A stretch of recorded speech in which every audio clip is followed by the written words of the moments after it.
शफीक साहब इंतहाई दुखी दिल के साथ आपकी तरफ आते हैं, क्या कहते हैं ये जो जुल्म और ज़्यादती हुई है? बिस्मिल्लाहिर्रहमानिर्रहीम।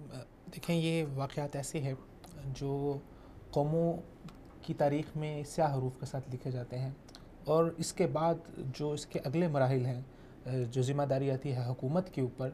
फिर हुकूमत के अगर इक़दामात इंसाफ पर मबनी हों और वो जो मज़लूम हैं उनको इंसाफ फ़राहम कर सकें, तो फिर उनके जो ये कारनामे हैं वो सुनहरी हरूफ से लिखे जाते हैं। और अगर वो पुरानी जो रविश हमारे यहाँ पाकिस्तान में हमें देखने को मिलती है, कई इस तरह इससे बड़े बड़े सानहे हुए, और सानहों के बाद फ़ौरी तौर पे एक्शन भी लिया गया, और एक्शन लेने के बाद जैसे जैसे मीडिया के अंदर से, आवाम के जहनों में से वो सानहा महव होना शुरू हुआ, तो उसके साथ साथ उसकी जो इक़दामात थे वो भी कमज़ोर होना शुरू हो गए, और आज तक किसी भी मज़लूम को उसका इंसाफ नहीं मिल सका।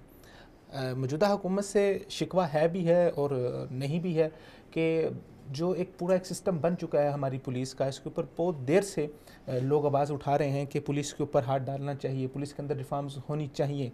और इमरान खान साहब का जो बुनियादी मंशूर था उसमें भी ये चीज़ शामिल थी कि हम पुलिस को सियासी दबाव से ख़त्म करेंगे, पुलिस के ऊपर से, और पुलिस के अंदर इस्लाहात करेंगे। हमने KPK के अंदर पुलिस के अंदर इस्लाहात की, रिफॉर्म्स की।